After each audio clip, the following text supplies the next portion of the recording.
étant devenu orphelin très jeune, ma mère décédée, j'avais 2 ans, suite à un accouchement malheureux. Suite à ça, j'ai été placé dans différents instituts, orphelinats, d'un bord et l'autre, jusqu'à l'âge de 16 ans. À 16 ans, comme à ce moment-là, la loi l'exigeait, ou c'était la méthode, et il te laissait sur le chemin, il te laissait les dehors, le plus offrant avec tes services, puis assez gratuitement. Puis il ne gênait pas pour abuser de nous autres. À ce moment-là, c'était au début de la guerre. Puis il manquait beaucoup de personnel, on va dire, sur les fermes, dans les petites industries, ces affaires-là, puis c'est ça qu'on servait. On servait comme des esclaves dans ces choses-là. Moi, j'ai pensé à un moment donné que peut-être la meilleure solution, ça serait dans l'armée. Parce que dans ce moment-là, c'était en 40, 41, la guerre était déclarée, puis ça allait assez mal pour les Alliés. Vu que je n'avais pas l'âge, j'ai été refusé à une première tentative. Et je me suis rasseyé en me vieillissant de 2 ans. À ce moment-là, j'ai été accepté, passé tous les examens voulus. J'étais classé soldat numéro 1, prêt à l'entraînement. Et la vie est partie.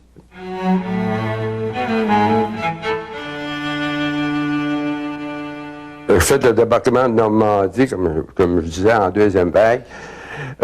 Nous sommes arrivés avec des péniches, avec des bateaux spécialement faits pour arriver le plus proche possible des plages. Il fallait débarquer dans l'eau, naturellement, parce que on n'a pas jusqu'au... Il n'y avait pas de quai, il n'y avait rien de ça. Il fallait se rendre avec notre équipement sur le bord de la plage, puis continuer notre chemin. Là, on avait un itinéraire bien établi. Les officiers nous ont guidés, on va dire, vers nos objectifs. On a atteint nos objectifs assez facilement.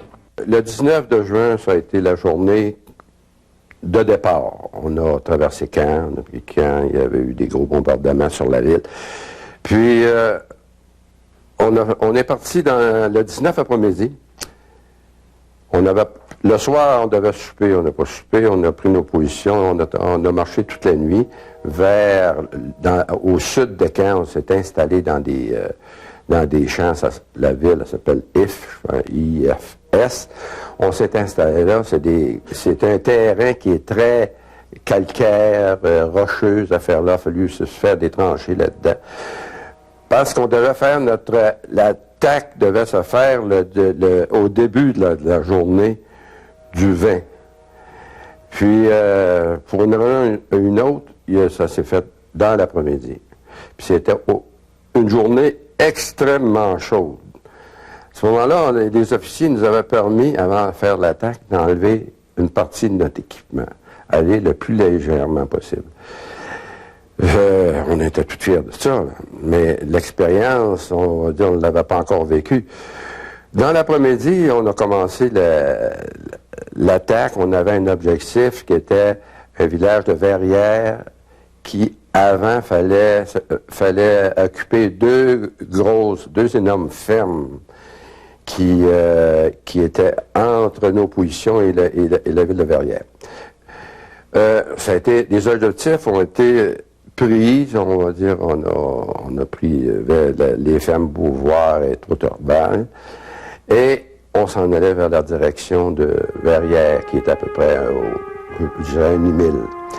Puis l'artillerie alliée est toujours quand on fait une attaque, l'artillerie alliée est toujours 200 verges en avant de nous autres. On suit, autrement dit, la ligne de l'artillerie. Mais ça, l'artillerie en arrière, le gars qui est dessus, des fois, je ne sais pas si l'entraînement était toujours bon, il y en a plusieurs qui étaient défaillants. Ils pouvaient tirer dans nos propres rangs, puis c'est arrivé très souvent. En plus de ça, il y avait l'artillerie allemande qui nous tirait dessus pour nous empêcher d'avancer. Et vers les 4-5 heures, le ciel s'est couvert. Puis on a commencé à avoir une pluie. Quand on dit une pluie abondante, ça tombait, on était tous contents un peu parce qu'on avait eu tellement chaud. Mais cette pluie-là, elle a duré de l'après-midi jusqu'au lendemain. Toute la nuit, ça a été sans arrêt. Puis, on était en chemise avec notre équipement militaire. Nos fusils ils étaient dans la boue et il n'y avait plus rien qui fonctionnait. On avait occupé ces deux fermes-là. On n'avait pas pu se rendre à Verrières parce que c'était impossible. Les bombardements étaient trop violents. Puis, notre équipement, nos tanks ne pouvaient pas nous suivre.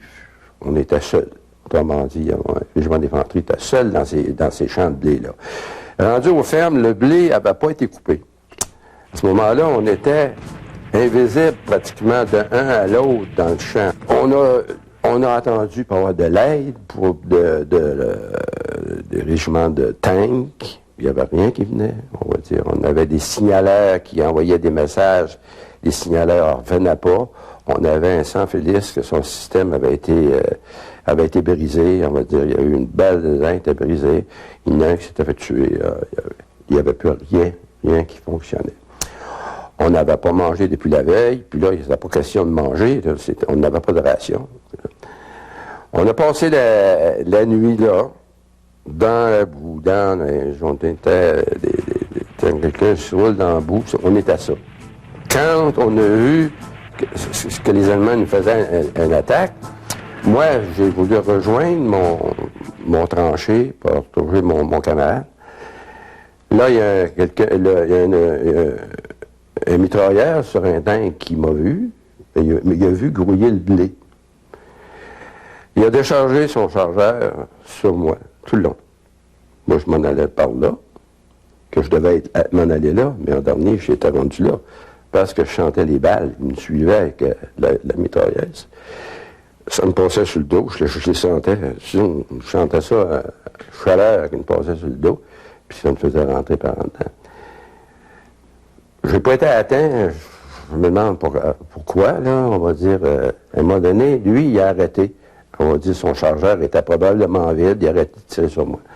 Là, ben, j'ai pris la direction vers mon tranchée, je l'ai appelé, j'ai appelé mon copain, puis il dit, là, je fais plus là. Puis, en me rendant à mon tranchée, quand j'étais rendu à mon tranchée, pour prendre ma position, les chars allemands sont arrivés, face à notre tranchée, la tourelle avec une mitrailleuse. Puis là, camarade, aucun moyen de défense. Aucun moyen de défense. On va dire, on ne peut pas se défendre contre une mitrailleur de tank. Impossible. Mon copain, en voulant sortir, sa carabine était sur le côté. Il a appuyé, il a mis la main sur sa carabine. Ils ont tiré dessus. Ils l'ont pas tué. Il s'est fait blesser dans l'épaule. L'épaule tout en sang. Moi, je suis sorti. Et là, on a commencé, on entendait un peu partout, là, dans nos environnements. Là, c'est là que j'ai vu des blessés. C'est très émotif, tu sais, quand je pense à ça, parce que quand tu es prisonnier, c'est la pire chose qui ne peut pas t'arriver. Parce que tu n'as aucune utilité, c'est pratiquement un déshonneur d'avoir des copains, tu sais, qui sont décédés, puis blessés. C'est quelque chose que je ne peux pas oublier. Ça me revient souvent. Mais il y en a comme moi qui ont été faits prisonniers. Puis la remarque que j'ai souvent entendue, presque tout le temps, les gens aimaient mieux se faire tuer qu'avoir été faits prisonniers.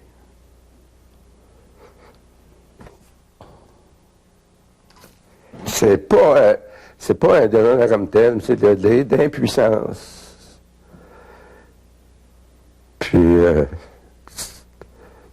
on ne sait pas le sentiment qu'on a. Comme je disais, j'ai vu des gars qui se sont fait tuer, des gens qui restaient là, même des blessés graves, ils restaient là, je ne sais pas ce qui est arrivé avec eux après. Puis, À un moment donné, les Alliés se sont rendus compte qu'il y avait une contre-attaque allemande qui se faisait. Là, ben, ils ont répondu avec un gros tir d'artillerie.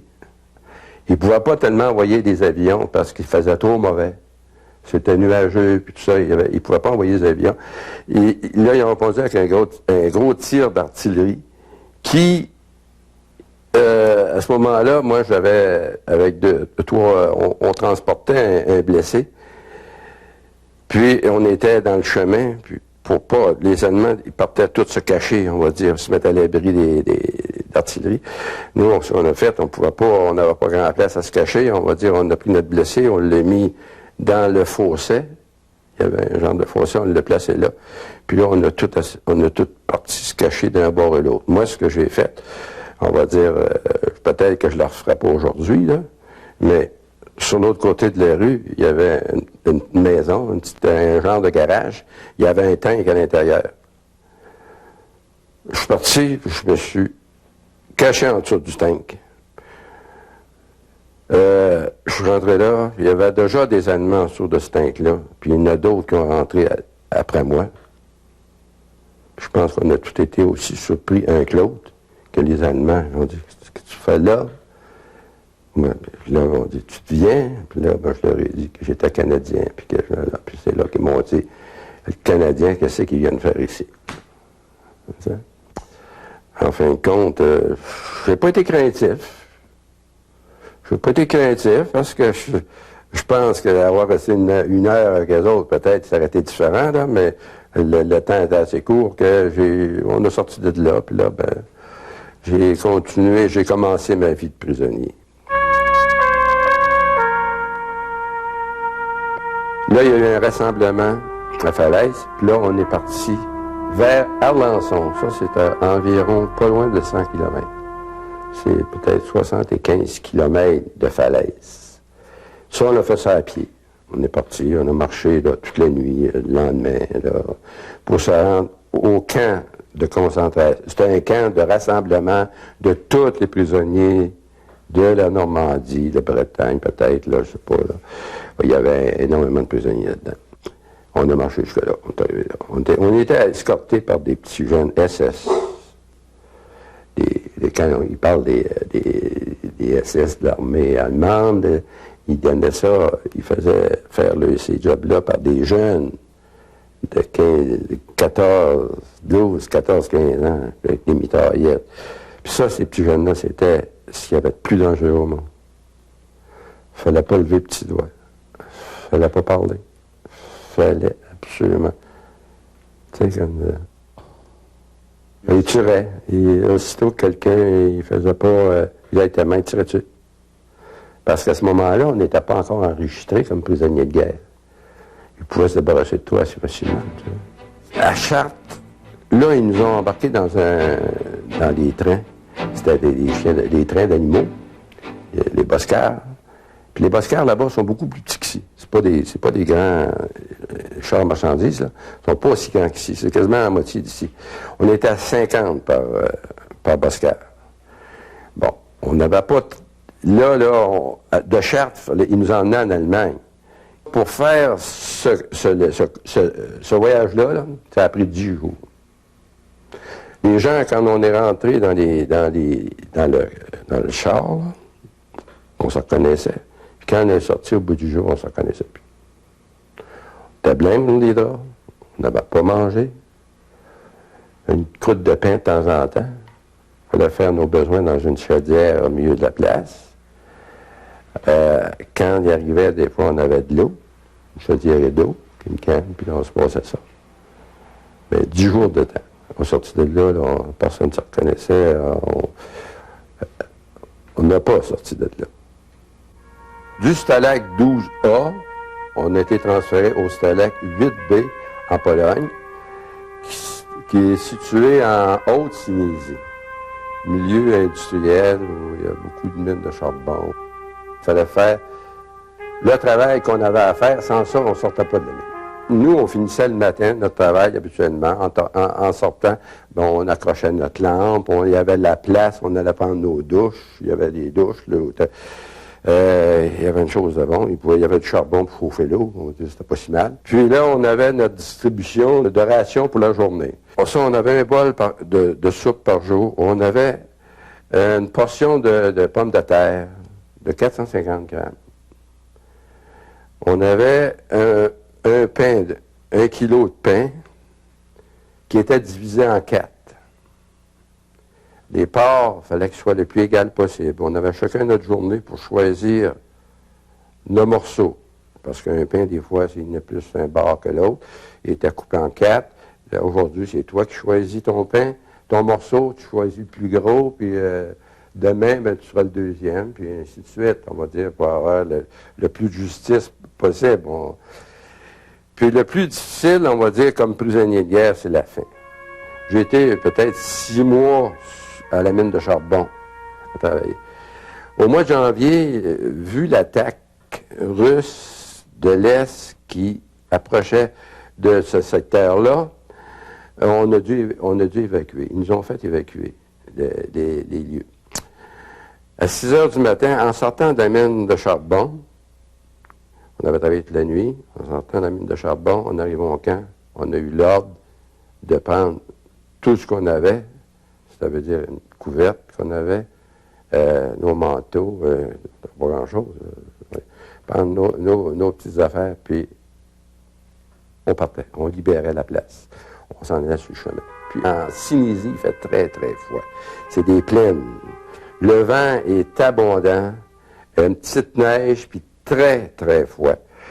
On a été sur le chemin pendant plus qu'une journée. Plus que, pas une journée, on est parti à 6 heures, on a arrêté de marcher le lendemain matin à 10 heures.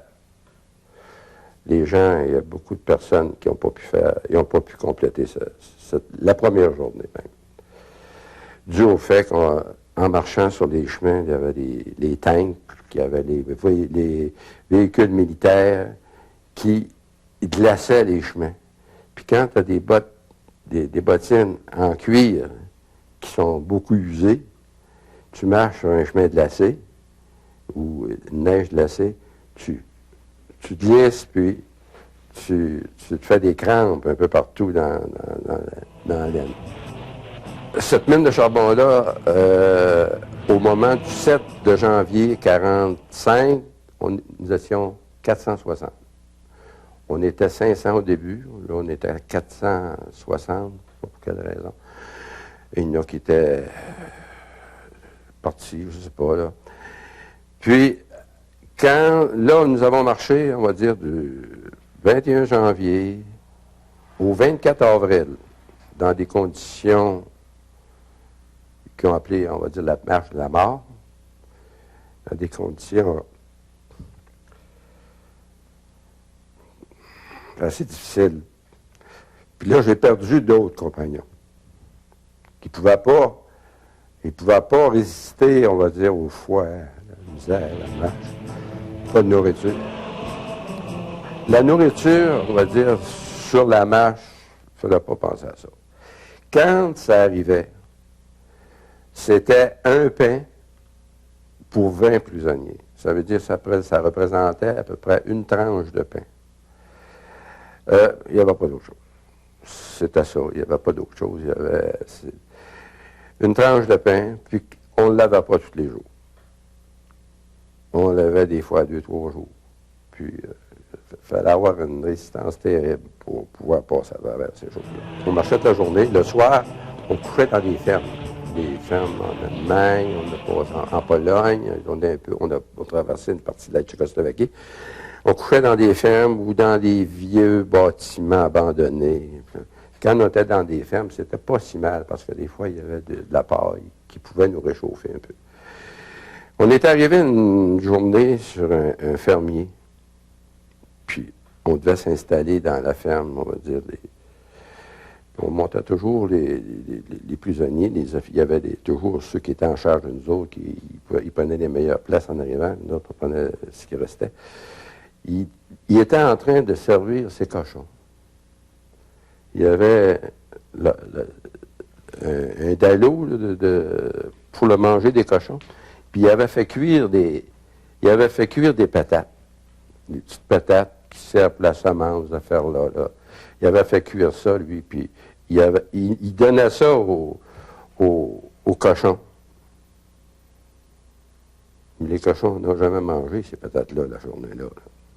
Quand on est arrivé dans l'étable, puis quand on a vu ça, c'est toutes nous autres qui avons mangé des patates. La plure, la terre dedans, tout ce que tu voudras. On mettait ça dans nos chapeaux, on en prenait le temps qu'on pouvait, dans nos chapeaux. C'était le plus beau lunch que j'ai pas mangé durant 3 mois de temps. On était infesté de poux de corps.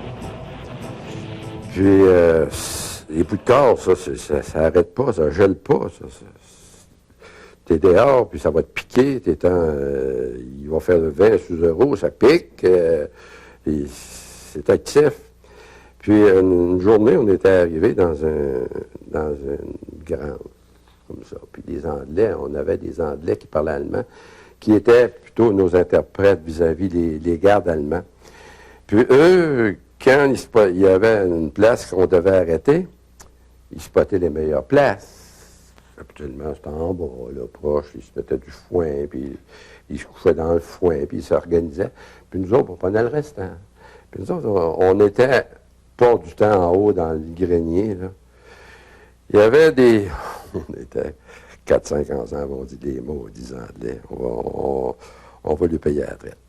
Le soir, quand on arrivait, on se tournait nos culottes de bord pour que les poux qui étaient en dedans sortent dehors. Puis là, ben, on en avait moins, on pouvait dormir un peu plus. Puis là, cette journée-là, on prenait nos poux, on les ramassait. Tout le monde en avait en quantité pour faire un commerce quasiment. Puis on les ramassait. On garachait ça, c'est les Anglais en bas. On entendait ça.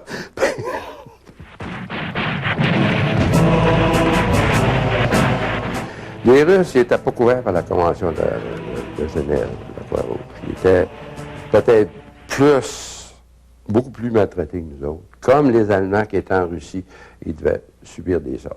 Ils pouvaient les éliminer, les tuer. Ils s'en servaient pour le travail, puis après ça, c'était fait. Mais là, comme il y en avait tellement, la marche de la mort était... Les Russes étaient toujours en avant parce que c'était l'armée russe qui nous poursuivait. Ils laissaient les autres nationalités en arrière. Mais les Russes, comme nous autres, mais des Russes, moi je n'ai vu beaucoup, énormément, qui ne pouvaient pas marcher parce que, première des choses, il n'y avait pas de bottes, il y avait des sabots de bois. Il y avait beaucoup avec des sabots de bois, des guenilles après les pieds, ces affaires-là. Puis, ils ne pouvaient pas marcher, il faisait tellement froid, il y avait les pieds gelés. Et il s'y arrêtait au bord de la rue, il tirait. Au bord du chemin, il tirait. J'en ai vu, autant comme autant, tuer sur le bord du chemin, parce que les Allemands ne voulaient pas absolument laisser aucun prisonnier aux mains des Russes. Ceux qui laissaient notre groupe, on était 500, à peu près, en 450, qui laissaient notre groupe pour sonner sur le bord du chemin, en arrière, on entendait « tau, tau, tau ». Ça, c'est sûr. Ils passaient pour des déserteurs. Ils faisaient des rapports qu'ils faisaient à la Croix-Rouge, c'est qu'ils ont voulu s'évader. Puis si tu t'évadais comme prisonnier de guerre, la Convention de la Croix-Rouge ne te protège plus. Bon, là, c'est pour ça que quand on a fini notre marche, au mois d'avril, on était environ 250. Les autres, je ne sais pas.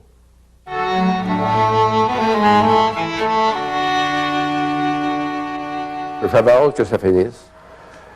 J'avais hâte de sortir de là, parce que c'était l'enfer. Mais naturellement, quand j'ai été libéré, on a été libéré par les Américains au mois d'avril. On était fous, comme tout le monde. On était fous de joie, comme tout le monde. Mais, on va dire, c'était quoi, moi, qui me... C'est quoi qu'il j'avais après? Tu sais, j'avais ça, là. Tu sais, c'était pas de sinicure. Mais moi, là, je peux dire, je me retourne chez nous, là, puis je m'en vais dans ma famille, puis tout ça. Moi, c'est pas ça. Je m'en allais encore vis-à-vis rien.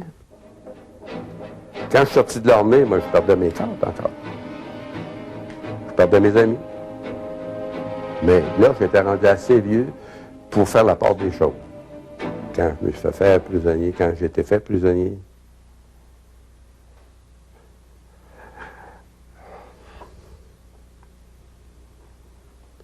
je me suis toujours posé la question. J'aurais pu me faire tuer. Mais j'avais le choix. Tu meurs ou tu vis.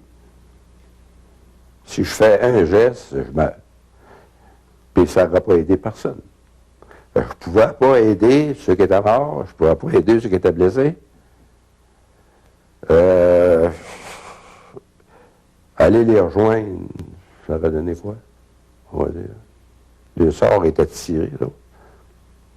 Bon, j'ai fait pour le mieux, j'ai fait pas. C'est pour ça que je dis que être prisonnier, c'est quelque chose. C'est pas si facile que ça. Donc je dis, mais je suis fait prisonnier, ça finit là. Non, ça finit pas là. Tu as ça dans la tête. Tu as tes compagnons, puis tu as ceux qui sont morts. Ce que j'ai vécu, je me dis, j'aurais mieux avoir su, je me serais fait tuer. Puis je suis pas le seul qui l'a dit. La plupart disaient ça.